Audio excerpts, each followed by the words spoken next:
with the Warriors winning game one on the road against the Grizzlies, just how pivotal was Jordan Poole's success against the Grizzlies in game one? I mean, we've been saying it all year. Obviously, at this point, Jordan Poole is one of the better players in the NBA as of recent. If I'm not mistaken, he did win Most Improved Player. No, that was John Morant, right? And then he gave that Yeah. to Desmond Bain. Hmm. But definitely a player that should have been included in that conversation just because of how dominant he's been, especially in the postseason. Um, I mean, the man was an assist and 2 rebounds away from a triple double coming off the bench. Like, that's just nuts. The man was 12 of 20, very efficient, shot 50% from three, 5 of 10, logged in 38 minutes, and was able to really, really give Golden State a spark.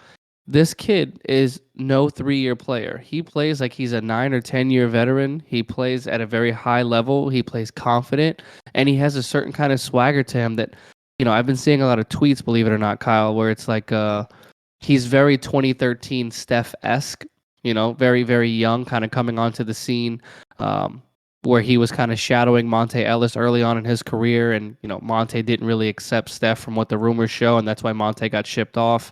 And getting a lot of young Steph vibes from this guy. He can kind of do it all. I'm not saying he's the greatest defender in the world, but he even had 2 blocks today. The kid is talented. He's really, really confident, and I like it. And without Jordan Poole, clearly, they don't win this game because without his 31 points, it's a blowout. But you know, Steph was struggling from the field. He was 8 of 20. Klay Thompson's been kind of having a rough go at it. He was not 6 of 19. Andrew Wiggins was 6 of 14, so just shy under 50%. He really carried this team to kind of like that above average level, that Golden State level, to where you say there's always somebody that stands out. There's always someone that shoots the lights out, and you're like, damn, that guy's nasty. And Jordan Poole, low key, is coming out to be the third Splash Brother. And I'm not sitting here saying that Memphis had a shit game because Ja Morant was, I believe, 1 rebound away from also having a triple double. Yeah, it was 1 rebound. He had 34, 9, and 10. He also had 3 steals. So it's like Ja did everything he could do. Jaren Jackson Jr. had 33 points and 10 boards. Like, it wasn't that Milwaukee wasn't able to keep up. The ball just didn't bounce their way, like Kyle said, in that last second shot attempt. But both teams went at it. I mean, outside of the first quarter, each quarter was close. It got out of hand. Golden State went on a run, and then of course at the end of the day, they were able to hold it off. Clay hit a three to kind of put them up one, and it's usually how it goes. One of those 3 guys this season has hit a shot to put Golden State in a place to where they're either up or put them back into a game. And man, it's insane. That death lineup that Golden State has been running lately. I mean, excluding Draymond's ejection early on in the first half, you could make the argument that that lineup might be the scariest lineup in the league. And I know that we say that a lot with Golden State because they ran a lineup with Kevin Durant, Steph Curry, Klay Thompson, Draymond Green, and Andre Iguodala, and everybody was like, that lineup is a death lineup. And now you have Andrew Wiggins, Draymond Green, Jordan Poole, Steph Curry, and Klay Thompson, and it's just as scary. So this team took one, and just like the last series we talked about, your job as the away team in the playoffs is to at least take one away from the home court advantage, and hopefully win back to back at home. So I know that when they go back to the Chase Center, it'll be interesting. Hopefully the Warriors can continue their dominance. I do like the fact that their championship window has not closed. I have been on that bandwagon for a little bit as well, kind of jumping to the defense of Steph Curry the last couple of seasons without his running mates and his partners and his own injuries. They haven't really been able to get into a rhythm. They're finally healthy and hitting a stride at the right time. And I think that this series, just like the last one we talked about, is going to be one for the ages because you have 2 emerging stars and John Morant, Jordan Poole really going out there and trying to show what they can do and leading their teams. And obviously, each team has their own fair share of veterans, but I think Golden State can find a way to squeak this out. But I also think that this game could potentially go 6 or 7 games. So definitely excited to see where this can go in the Western Conference semifinals. Yeah, I mean, when I look at this game from beginning to end, I mean, this is just one of those games where it's so evenly matched, and really 1 point was the difference that separated, one team winning and one team losing. So it's not like I could look back at this game and say like the Grizzlies, like they like sucked in this game. Like they were in it from beginning to end. I mean, they got off to a great start in the first quarter. Golden State made a little bit of a push. in the second quarter, but really Golden State made that push in the third quarter. That was really the difference maker.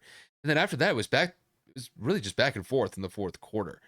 But it's the one thing about Golden State, they just have that championship pedigree.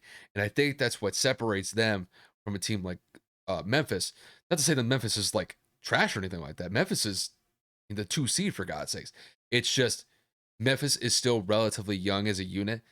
Golden State's been there. They've done that. They've won multiple championships. Granted, it's been a while, but they just have the veteran presence. But when it comes to Jordan Poole, Kevin, I know you and I have talked about him a lot this season. He's really kind of been that X factor for Golden State this year.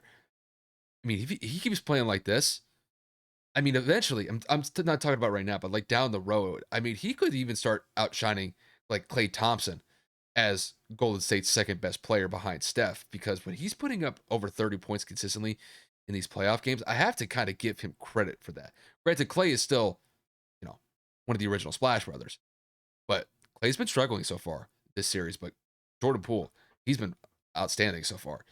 And the thing is, Jordan Poole really kind of represents that next wave for Golden State, just because I mean Steph, Klay, Draymond, they've been with the Warriors for so long. They've been with Golden State for over a decade. And even though that they're still playing high caliber basketball, you can tell that Golden State's kind of playing this smart from a front office perspective. They're allowing these young guys to get their shine and to get good solid minutes in these big playoff games.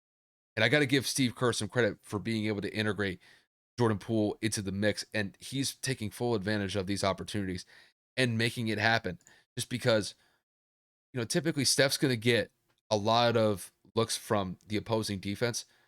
And granted that there's a lot of pressure that comes with that. But when you have somebody like Jordan Poole take some of the pressure off Steph's shoulders and he comes through with flying colors, that makes Golden State a really scary team moving forward. And it's like Kevin said, I fully expect that this team's championship window is not closed. It is still open. And it could even be more open than it has been like the last 2 or 3 years, just because when you look at this roster from top to bottom, granted, Steph, Clay, Draymond, those are the clear veterans. Like they're in like their mid 30s at this point. But I'm looking at like Jordan Poole, Gary Payton the second, maybe throw Andrew Wiggins in there, um, Damian Lee, Kevon Looney, and even when James Wiseman does get back eventually, may not be this postseason, but when he comes back next year, Golden State is really set up for the future with the rotation that they have with these young guys right now.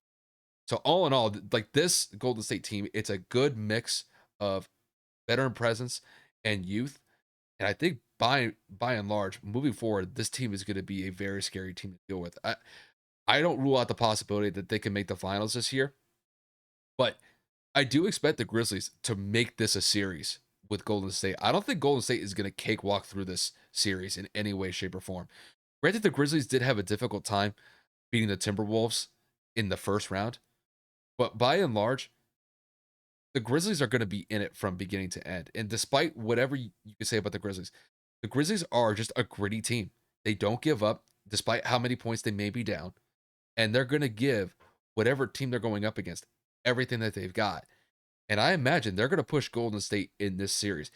Granted, it may not be enough in the end, but they're definitely going to give Golden State a real run for this series when it's all said and done. And I expect that the Grizzlies are going to make a solid competitive push in this game too to even up the series. I wouldn't be surprised if Ja goes out there and has another 25, 30-point performance. But I think by and large, the Grizzlies missed some shots. And I think they'll make those adjustments going into game two. I got to see a little bit more from Desmond Bain. He did not have that good of a game in game one. Same goes for Dylan Brooks. Usually when those guys are hitting, that's what really makes a difference for the Grizzlies moving forward. And if those guys can knock down some shots going into game two, I think it will serve them well, and it will really make this series competitive throughout its entirety. So by and large, good on Golden State for getting this win on the road in game one, but Memphis is going to be right with them throughout this series. That's just how I see it.